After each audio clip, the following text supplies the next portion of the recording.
할렐루야. 하나님은 살아계십니다. 그 살아계신 하나님께서 오늘 우리가 드리는 이 귀한 수요 사경회를 기쁨으로 받으십니다. 특별히 또 말씀과 기도와 예배를 사모함으로 이 귀한 예배 자리에 나오신 우리 모든 성도님들 참으로 환영하고 또 축복합니다. 여러분 오늘 본문의 말씀을 보면요, 세 가지 동사가 나옵니다.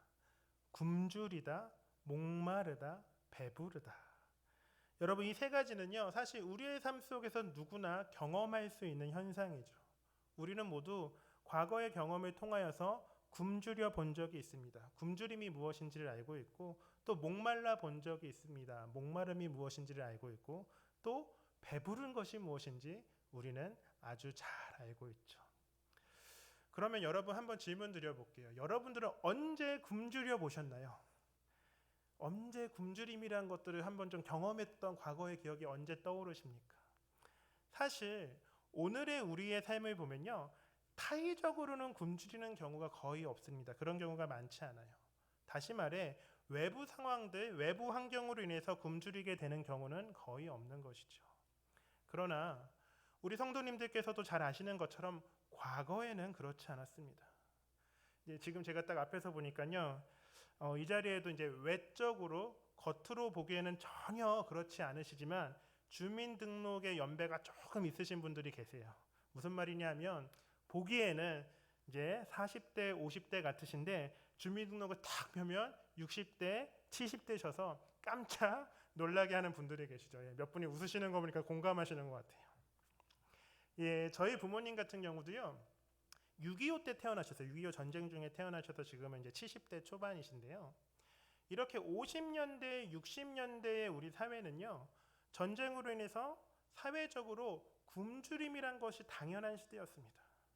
그래서 제가 사실 우리 성도님들의 인생도 그렇다고 과거도 잘 알지 못하지만 그럼에도 많은 성도님들이 굶주림이 무엇인지 또 보릿고개가 무엇인지는 아마 잘 아실 거라고 생각이 들어요. 그런데 제가 이제 또 말씀을 준비하면서 한번 생각해 보았습니다. 나는 언제 굶주려 보았는지를 한번 생각해 봤어요. 여러분이 저를 보시기에는 전혀 안 믿어지시겠지만요, 저도 굶주려 본 적이 있습니다. 그런데 저의 그 굶주림은요, 뭐 사회적으로나 혹은 이제 타의에 의해서 굶주림이 아닌 저의 선택에 의해서 자의적으로 굶주려 봤던 것이죠. 여러분, 그럼 제가 경험한 그 굶주림은 무엇이었을까요? 이제 머릿속에 아마 떠오르는 단어가 있으실 거예요. 다이어트와 그리고 또 금식에 의한 굶주림이었습니다. 제 아내가요, 저한테 하는 이야기가 있어요. 당신의 말은, 남편의 말은 내가 다 믿는데 한 가지는 안 믿는다는 거예요. 그게 뭘까요? 살 빼겠다는 말은 안 믿는다고 합니다. 더 이상. 제가 신혼 초부터 한 10년이 지났는데 매년 올해는 살 빼야지, 올해는 살 빼야지 이야기했지만 사실 그거를 잘 지키지 못했습니다. 그리고 또 저희 어머니가 저한테 하시는 말씀이 있어요. 본인의 남은 인생에서 다른 소원은 없는데 유일한 한 가지 소원이 있다는 것입니다. 그것은 평화통일도 아니고 다른 게 아니라 그게 뭐냐면, 보기에는 전혀 안 그래 보이시지만 제가 무녀 동남 외아들이거든요.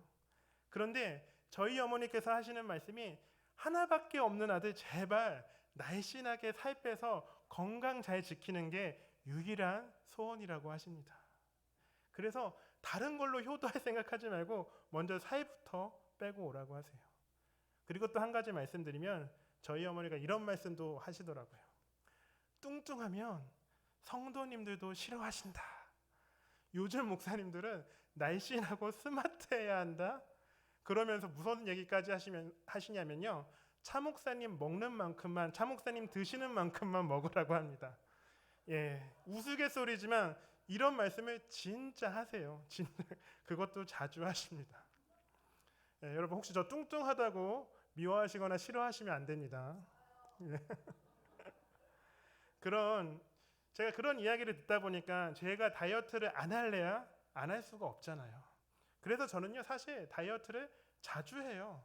그런데 중요한 게 뭐냐면, 제가 다이어트를 하고 제가 굶주려 한다는 걸 하나님과 저밖에 모른다는 거죠. 그리고 저는요, 40일 금식 기도를 해본 적은 없지만 7일 이제 일주일 금식을 한 적이 몇 번 있습니다. 이제 어떠한 간절한 기도 제목이 있거나 또 때로는 하나님께서 좀 저에게 그런 마음을 주실 때가 있더라고요. 그럼 이제 7일 금식을 하는 거예요. 그럼 7일 정도 금식을 하면 배가 고프고 굶주리겠죠. 그래서 금식 기도를 하면 어떻게 해야 되냐면 앉으나 서나 주님 생각을 해야 되는데 그게 아니라 앉으나 서나 음식 생각이 나는 거예요. 그리고 금식을 마치는 그날 자정이 될 때까지 딱 기다렸다가 12시가 땡 하면 어떻게 하죠? 바로 간단하게라도 식사를 합니다. 여러분 혹시 저만 그랬나요? 저만 그렇게 음식을 탐하는 그런 불경건한 사람일까요? 여러분도 다 그런 경험 있으시죠? 예. 저 민망하니까 한번 대답 한번 해주세요. 여러분도 다 그런 경험 있으시죠? 자, 근데 여러분 오늘 본문을 보면요, 참 재미있기도 하고 또 앞뒤가 안 맞는 말씀을 주님께서 하십니다. 줄이고 목마른 자는 복이 있는데 그들이 배부를 것이라고 말씀하세요. 여러분, 굶주리고 목마른 게 복인가요? 뭐 날씬해지는 복을 받을 수는 있겠지만 사실 복은 아닙니다. 그리고 굶주리고 목마르면 배가 부른가요? 이건 진짜 말이 안 되는 이야기예요. 굶주리고 목마르면 배가 부른 게 아니라 배가 고픈 거죠. 나 한 7일 정도 굶었으니까 배부르다. 이런 사람 없잖아요. 혹시 그런 분들 계시면 지금이라도 빨리 병원 가보셔야 합니다. 우리의 상식으로, 우리의 생각으로는 줄이고 목마른 자는 배고플 것이며가 맞는 말이에요. 아니면 이런 거죠. 삼시세끼를 잘 먹고 후식으로 건강 음료까지 마신 자는 복이 있나니 그들이 배부를 것이며가 돼야 말이 되는 거예요. 여러분 그렇지 않습니까?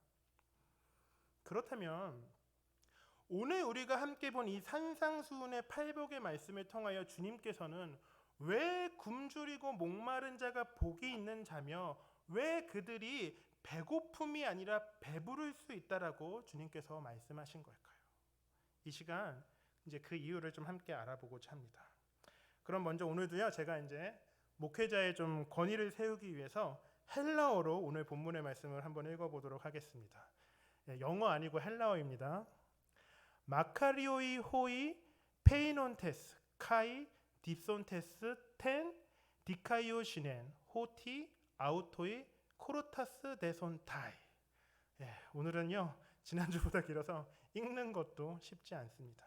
그럼 이제 우리 성도님들의 이제 권위도 좀 세워 드려야겠죠. 이제 앞에 화면에 보시고요, 빨간 글씨로 이제 한글 음가를 적어놨으니까 우리 이제 마태복음 5장 7절을 한글도 아니고 영어도 아니고 우리 헬라어로 다 함께 한번 읽어보도록 하겠습니다. 우리 함께 읽습니다. 시작. 마카리오이 호이 페이논테스 카이 딥손테스 텐 디카이오시넨 호티 아우토이 코르타스 데손타이. 정말 잘 읽으셨어요. 저보다 발음이 훨씬 좋으십니다. 그리고 주변에 다른 교회 다니시는 분들한테 이야기하세요. 우리 교회 가면 헬라어로 성경 읽는다고 이야기해 주시면 좋겠습니다. 여러분, 마카리오는 지난주와 같이 복이 있다라는 뜻입니다. 그리고 호이는 호이 페이논테스는 줄인 자들이란 뜻이고요. 카이는 엔드 그리고라는 의미를 가지고 있어요. 딥손테스는 목마른 자들, 테는 정관사, 더와 같은 거죠. 그리고 디카이오시네는 의라는 뜻을 가지고 있습니다. 그리고 호티는 접속사이고요. 아우토이는 그들, 마지막으로 코르타스 테손타이는 만족하게 될 것이다, 배부르게 될 것이다, 이런 의미를 가지고 있습니다. 그래서 이것을 헬라어 원 의미에 가깝게 직역을 하면 우리는 이렇게 이해할 수 있습니다. 복 있는 자여, 그대들은 의에 줄이고 목마른 자니라. 그러나 너희는 충분히 만족할 것이다. 너희는 충분히 배부를 것이다. 이렇게 우리가 해석할 수 있죠. 여러분, 지난주에 말씀드린 것 같죠? 이 팔복의 말씀은 감탄의 형태를 띤 선포문입니다. 주님께서는 모인 제자들에게 또 모인 무리들을 바라보시며 복 있는 자여, 이렇게 감탄하고 선포하시며 너희 복 있는 자는 어떠한 자들인지 대해서 덧붙여서 이제 설명을 해주시고 말씀을 해주신 것이 바로 팔복의 말씀이 되는 것이죠. 그런데 우리는 뭐 그게 한국어든 영어이든 번역된 성경을 보기 때문에요. 무언가를 해야 복이 있고 또 그 복의 대가를 받는다라고 보통 우리는 이 팔복의 말씀을 이해하고 읽혀집니다. 그러나 사실 면밀히 보면 그렇지 않죠. 그래서 이 네 번째 복 또한 우리는 개역개정 한글 성경을 보기에 의에 대하여 굶주려야 하고 또 목말라야 그래야지 복을 받는데 오히려 굶주리고 목마른 것이 아니라 그것이 곧 배부른 것이다. 우리는 보통 이렇게 이 말씀을 이해합니다. 그런데 사실 이 말씀의 의미는 그렇지 않아요. 앞뒤가 바뀌어야 하는 거죠. 의에 줄이고 목이 말라서 복을 받는 것이 아니라요. 복을 받았기에 의에 줄이고 목이 말라지는 것입니다. 제가 지난주도 똑같은 말씀을 드렸었는데 의에 줄이고 목이 말라서 복을 받는 것과 복을 받아서 의에 줄이고 목이 마른 것은요. 얼핏 보면 같은 의미, 비슷한 의미인 것 같지만 사실 전혀 다른 의미를 가지고 있는 거예요. 여러분 오늘 본문에 줄이다라는 단어는 헬라어 페이나오의 변형인 페이논테스를 번역한 것이고요. 목마르다라는 단어는 헬라어 딥사오의 변형인 딥손테스를 번역한 것입니다. 여러분 페이나오라는 단어의 의미가 뭐냐면 열렬히 어떤 것을 열심히 욕구한다, 갈급해한다, 간절히 원한다라는 의미를 가지고 있어요.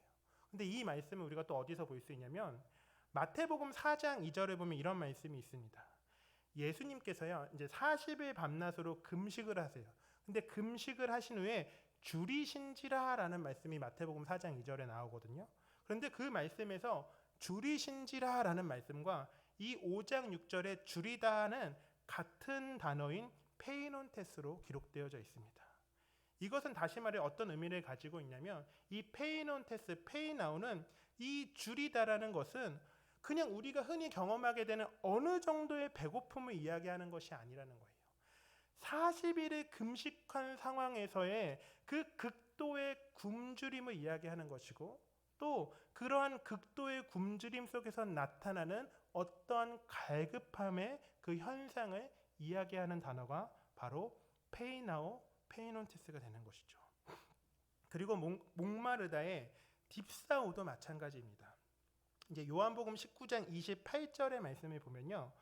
예수님께서 십자가상에서 고난 중에 내가 목마르다라고 하신 말씀이 있습니다. 그런 말씀이 기록되어져 있는데요. 예수님께서는 십자가상에서 내가 다 이루었다라고 말씀하시기 전에 내가 목마르다라고 말씀하신 것이죠. 그런데 그 예수님께서 말씀하신 내가 목마르다와 또 이 마태복음 5장 6절의 목마르다는요. 모두 헬라어 딥사오라고 하는 같은 단어의 어근을 가지고 있습니다. 이처럼 목마름이라는 것 또한요. 우리가 단순하게 생각하는 물을 조금 못 마셔서 갈증이 나는 그 정도 수준을 이야기하는 것이 아니요. 그 정도의 목마름의 정도를 이야기하는 것이 아니라 십자가의 고통과 고난 중에서 느껴지는 그러한 극도의 목마름과 극도의 목마름으로 인하여 생겨나는 향한 갈급함과 간절함을 이야기하는 단어가 바로 딥사오입니다.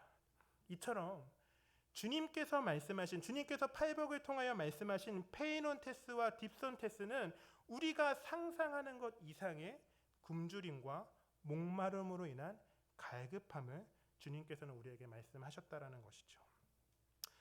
그런데 팔복의 말씀을 보면 주님께서는 이렇게 말씀하시는 거예요. 복 있는 자들이 그렇게 가장 최고의 갈급함을 경험하게 된다는 것입니다. 갈급함을 경험했기 때문에 복이 있는 게 아니라 이미 복을 받았기 때문에 복이 있는 자들은 모두 다 그렇게 갈급해야 한다는 거예요. 그리고 그 갈급함의 대상, 굶주림의 대상, 목마름의 대상을 우리에게 분명히 가르쳐 주셨습니다. 그것이 무엇입니까? 바로 의라는 거예요. 의. 다시 말씀드리지만 저와 여러분 우리가요. 의에 대하여 갈급하기 때문에 복을 받는 것이 아닙니다. 결코 우리가 의를 간절히 구하는 의인이기 때문에 우리가 저 천국 하나님 나라의 백성이 되는 그런 구원의 복을 받은 것이 아니라는 거죠. 우리는 하나님의 섭리 또 그 섭리로부터 시작되는 하나님의 열심으로 인하여서 그 하나님 나라의 복, 그 구원의 은혜를 받은 자들이고요. 의에 대하여 가장 최고의 굶주림, 가장 최고의 목마름, 가장 최고의 갈급함을 우리의 삶을 통하여 경험하게 되는 자들입니다. 그렇다면 우리가 그렇게 가장 굶주리고 우리가 그렇게 가장 목말라하고 우리가 그렇게 가장 갈급해야 하는 그 의는 대체 무엇이겠습니까? 팔복에서의 의는요, 헬라어 디카이오 시네를 번역한 것입니다. 그리고 이 디카이오 시네는 히브리어 체테크라는 단어를 번역한 것인데요. 히브리어 체테크와 헬라어 디카이오 시네 모두 올바른, 공정함, 의로움 등으로 해석할 수 있습니다. 우리가 이제 의라는 단어를 떠올렸을 때 쉽게 떠올려지는 의미와 같은 의미를 갖고 있다라는 것이죠. 그런데요, 여러분, 이 의라고 하는 체테크 그리고 디카이오 시네는요, 히브리 민족 유대인들에게 있어서 굉장히 중요한 개념이었습니다. 이스라엘 백성 유대인들에게 있어서요, 이 의로움은요, 우리가 단순하게 생각하는 그런 올바른 것, 공정한 것만을 의미하는 것이 아니에요. 바로 하나님의 말씀, 즉 하나님의 율법을 잘 지키는 것, 나아가 완벽하게 지키는 것으로 그들은 이 의에 대해서, 의로움에 대해서 이해하였습니다. 유대인들에게 있어서 의라는 것은요, 그들이 지켜야 하는 최고의 가치라고 여겼던 것이죠. 그래서 이제 여러분들 잘 아시는 것처럼 신약 성경을 보면 그 유대인의 율법과 전통을 목숨처럼 따르고 지켰던 사람들이 나옵니다. 그런 자들이 나와요. 누굴까요? 바로 바리새인들이죠. 바리새인들은요, 하나님께서 말씀하신 613개의 율법은 물론이고 그에 따른 정통과 규례를 완벽하게 지키려고 애쓰는 자들이었습니다. 어떻게 보면 참 훌륭한 사람들입니다. 잘 생각해 보세요. 바리새인들은요, 의로운 하나님께서 말씀하신 그 하나님의 의로운 율법을 모두 다 잘 지키는 의인이 되기 위해서 노력하였던 사람들입니다. 토라의 말씀을 어떻게 하면 완벽하게 지킬 수 있을까를 그들의 삶의 최고의 가치를 두고 살아가는 사람들이었던 것이죠. 오늘날로 치면 예를 들어 이런 것 같아요. 개인의 모든 삶을요, 이 성경의 말씀에 비추어서 말씀대로만 살아가겠다라고 다짐하는 것과 비슷한 것입니다. 이건 정말 칭찬이 아니라 칭송을 받아 마땅한 사람들이죠. 그런데요, 여러분, 성경을 보면 바리새인들에 대해서 긍정적으로 이야기하고 있나요? 부정적으로 이야기하고 있나요? 아니면 여러분들이 이제 생각을 했을 때 바리새인이라는 이미지를 떠올렸을 때, 단어를 떠올렸을 때 그 바리새인이 나쁜 사람이라는 이미지가 더 강하세요? 좋은 사람이라는 이미지가 더 강하세요? 부정적이고 나쁜 이미지가 떠오르실 것입니다. 왜 그럴까요? 분명 바리새인은 하나님의 율법을 완벽하게 지키는 그렇게 의인이 되려는 사람들인데 왜 그들을 부정적이고 나쁜 사람의 이미지를 그들은 가지고 있을까요? 그것은 바로 바리새인들은 자기 의에 빠진 사람들이기 때문입니다. 바리새인들이 율법을 잘 지켰을지 모르겠습니다. 심지어 토라에서 말씀하신 613개의 모든 율법을 완벽하게 지켰을지 모르겠습니다. 그런데요, 정작 하나님께서 말씀하신 의의 본질과 사랑에 대해서는요, 그들은 외면하는 자들이었습니다. 그렇게 바리새인들은 하나님의 백성, 하나님의 자녀이기보다는 자기 의라고 하는 특권 의식에 빠져서 형식적이고 권위적인 종교인들이 되었던 것이죠. 그렇기에 성경을 보면 예수님께서 그러한 바리새인들을 책망하십니다. 그렇다면 여러분, 예수님께서 팔복에 말씀하신 의는 대체 무엇일까요? 이 유대인들과 바리새인들이 지키려고 노력하였던 그 의를 말씀하신 것일까요? 너희도 그렇게 의인이 되기 위해서 갈급함과 간절함이 있어야 되면 우리에게 말씀하신 것이겠습니까? 너희도 그렇게 모든 율법을 지키는 것을 너희의 삶의 최고의 가치로 삼아서 그러한 인생을 살아야 함을 우리에게 말씀하신 걸까요? 이 대답에 대한 답의 실마리를 로마서에서 함께 찾아보겠습니다. 우리 여러분 함께 로마서 3장 9절로 12절의 말씀을 함께 읽어보겠습니다. 로마서 3장 9절로 12절의 말씀입니다. 우리 성경 혹은 앞에 화면에 보시면 우리 한 목소리로 함께 읽습니다. 시작. 그러면 어떠하냐? 우리는 나으냐? 결코 아니라. 유대인이나 헬라인이나 다 죄 아래에 있다고 우리가 이미 선언하였느니라. 기록된 바 의인은 없나니 하나도 없으며 깨닫는 자도 없고 하나님을 찾는 자도 없고 다 치우쳐 함께 무익하게 되고 선을 행하는 자는 없나니 하나도 없도다. 여러분, 이 로마서 3장은요, 예수님께서 말씀하신 의에 대한 설명서 혹은 해설서와 같은 말씀입니다. 하나님께서는 사도 바울을 통하여서 의에 대하여 헷갈려하고 막연하게 생각하는 그 하나님의 자녀들, 백성들을 위해 명확하게 이 말씀을 통해서 우리에게 알려주신 것이죠. 우리가 이 시간 함께 읽은 이 말씀을 보면 하나님의 율법을 그 전통을 따르는 그 유대인이나 그동안 이방신을 섬겨왔던 그 헬라인, 이방인이나 모두 무엇이라고 말하나요? 죄 아래에 있는 죄인이라고 이야기합니다. 그렇게 시편 14편과 53편에서 53편에 나와 있는 다윗의 고백과 또 전도서 7장에 솔로몬이 고백한 것처럼 기록된 바 의인은 없으며 하나도 없음을 사도 바울은 이야기합니다.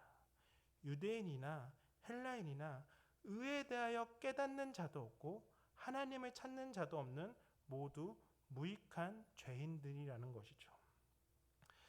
여러분, 우리 모두는요, 아담으로부터 내려오는 원죄를 가지고 태어난 자들입니다. 그리고 이 땅을 살아갈 때도 그 원죄로 인하여 발생되는 여러 자범죄들을 지으며 살아가는 그러한 죄인입니다. 여러분, 제가 예전에 이런 이야기를 들었었어요. 왜 착하고 선한 사람도 교회만 가면 다 죄인을 만드냐는 이런 이야기를 들었었습니다. 그런데 여러분, 어쩔 수 없습니다. 세상에 착한 사람은 있을 수 있죠. 세상에 선한 사람, 법 없이도 살 사람 분명 있을 수 있습니다. 그러나 완전한 의인은 단 한 사람도 없습니다. 그렇게 저와 여러분, 우리 모두는 죄인인 것이죠. 그리고 토라의 말씀, 그 율법 또한 그것을 우리에게 알려주고 있습니다. 우리 이어서 로마서 3장 20절의 말씀을 또 우리 앞에 화면에 참고해서 함께 읽어보도록 하겠습니다. 로마서 3장 20절입니다. 함께 읽습니다. 시작. 그러므로 율법의 행위로 그의 앞에 의롭다 하심을 얻을 육체가 없나니 율법으로는 죄를 깨달음이니라. 여러분, 우리가 토라를 알고요, 율법을 알고요, 하나님의 말씀을 하면 또 그리고 그것을 깨닫고 지키면요, 우리가 의인인 것을 깨닫는 것이 아니라 우리가 죄인이며 악인인 것을 깨닫게 됩니다. 여러분, 왜 예수님께서는 바리새인들을 책망하셨나요? 죄인인데 의인인 척하기 때문입니다. 바리새인들은 율법을 다 지키는 것이 아니라 율법을 다 지키는 척만 하면서 오히려 자기 의에 빠져 사람들을 비난하고 평가하고 정죄하며 진짜 하나님께서 말씀하신 사랑과 거룩에는 관심이 없었기에 예수님께서는 그들을 책망하신 것이죠. 그렇다면 다시 질문드립니다. 예수님께서 팔복을 통하여 우리에게 말씀하신 의는 대체 무엇이겠습니까? 우리 함께 로마서 3장 21절, 22절의 말씀을 또 함께 읽어보겠습니다. 로마서 3장 21절, 22절 두 절의 말씀입니다. 시작. 이제는 율법 외에 하나님의 한 의가 나타났으니 율법과 선지자들에게 증거를 받은 것이라. 곧 예수 그리스도를 믿음으로 말미암아 모든 믿는 자에게 미치는 하나님의 의인이 차별이 없느니라. 아멘. 여러분, 말씀에 이제는 율법 외에 하나님의 한 의가 나타났다라고 합니다. 그 하나님의 한 의는 무엇을 이야기하는 것인가요? 그렇게 유대인들이 기다리며 대망하였던 메시아, 바로 예수 그리스도를 이야기하는 것입니다. 그리고 하나님의 한 의가 되시는 예수 그리스도는 율법과 선지자들에게 증거를 받았다라고 이야기합니다. 이것은 다시 말해 모든 율법, 모든 토라, 모든 하나님의 말씀과 선지자의 예언들이 바로 예수 그리스도가 메시아 곧 하나님의 한 의가 됨을 확인해 주는 것임을 이제 주님께서는 사도 바울을 통해서 말씀하신 것이죠. 우리 성도님 여러분, 우리가 그렇게 갈급해야 하고 굶주려야 하고 목말라야 되는 의는요, 바로 하나님의 한 의 예수 그리스도입니다. 여러분, 왜 그렇습니까? 그 예수님께서 우리의 영원한 화목제물 되심으로 그 주님 안에서 우리를 속량하시고 그 속량으로 우리는 죄인이지만 값없이 의로워지는 은혜를 받았기 때문입니다. 우리 이어서 또 로마서 3장 24절로 26절의 말씀도 함께 읽어보겠습니다. 로마서 3장 24절로 26절입니다. 시작. 그리스도 예수 안에 있는 속량으로 말미암아 하나님의 은혜로 값없이 의롭다 하심을 얻은 자 되었느니라. 이 예수를 하나님이 그의 피로써 믿음으로 말미암는 화목제물로 세우셨으니 이는 하나님께서 길이 참으시는 중에 전에 지은 죄를 간과하심으로 자기의 의로우심을 나타내려 하심이니 곧 이때에 자기의 의로우심을 나타내사 자기도 의로우시며 또한 예수 믿는 자를 의롭다 하려 하심이라. 아멘. 우리 사랑하는 성도님 여러분, 우리는 의인입니다. 여러분, 우리가 왜 의인입니까? 우리가 세상 가운데서 정의를 이야기하고 그 정의를 실천해서요? 아니면 무엇이 옳고 그름인지를 판단하고 그 옳음과 바름을 선택하는 그런 삶을 살아서요? 아닙니다. 여러분, 그럼에도 우리는 의인입니다. 우리가 토라에서 말씀하신 그 613개의 율법을 하나도 빠짐없이 다 잘 지켜서요? 아니면 이 개혁된 주님의 교회인 이 에클레시아로 모여서 하나님을 예배하며 헌신해서요? 여러분, 결코 그것도 아닙니다.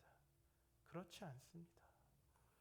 우리는요, 지금 이 순간에도 여전히 죄인이지만 그럼에도 우리가 의인이 될 수 있는 것은 우리의 영원한 화목제물 되시는 그 예수님께서 하나님의 은혜로 값없이 우리를 속량해 주셨기 때문입니다.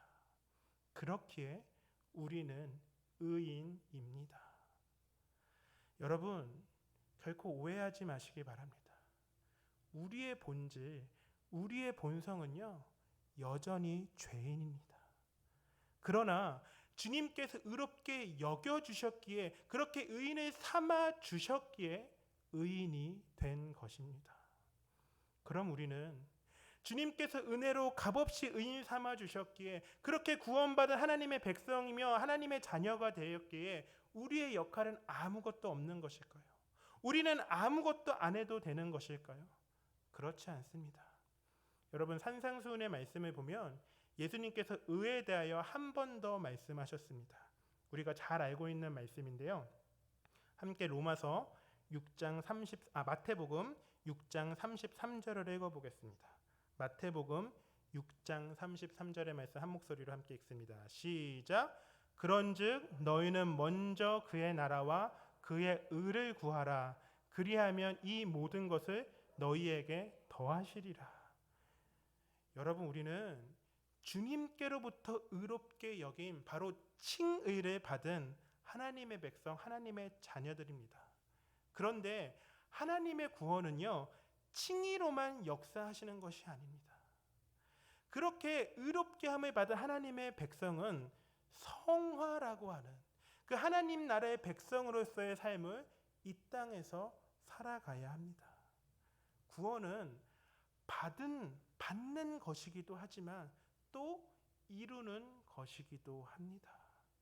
그런데 여러분, 또 오해하지 마세요.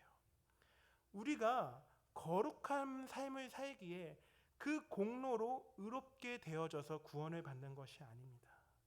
우리는 하나님의 놀라운 은혜로 값없이 의로움을 받았기에 저와 여러분은 하나님께서 원하시는 거룩한 삶, 거룩한 인생을 살아야 합니다. 그것이 바로 하나님 나라와 하나님의 의를 구하는 것이며, 그것이 바로 의에 줄이고 목마른 것이며, 그것이 바로 이 하나님의 율법을 우리의 삶 속에서 폐하는 것이 아니라 완성하는 것입니다. 그리고 그것이 바로 이 팔복의 네 번째 복에서 예수님께서 말씀하신 모든 것이 더해짐으로 모든 것에 만족하며 모든 것에 배부르라는 그 복을 받는 것입니다. 성도님 여러분, 하나님의 구원은요 50에서 80이 되는 게 아닙니다. 하나님의 구원은요 그렇다고 0에서 100이 되는 것도 아닙니다. 그렇다면 무엇일까요? 하나님의 구원은 아무것도 없는 것에서 전부가 되는 것입니다.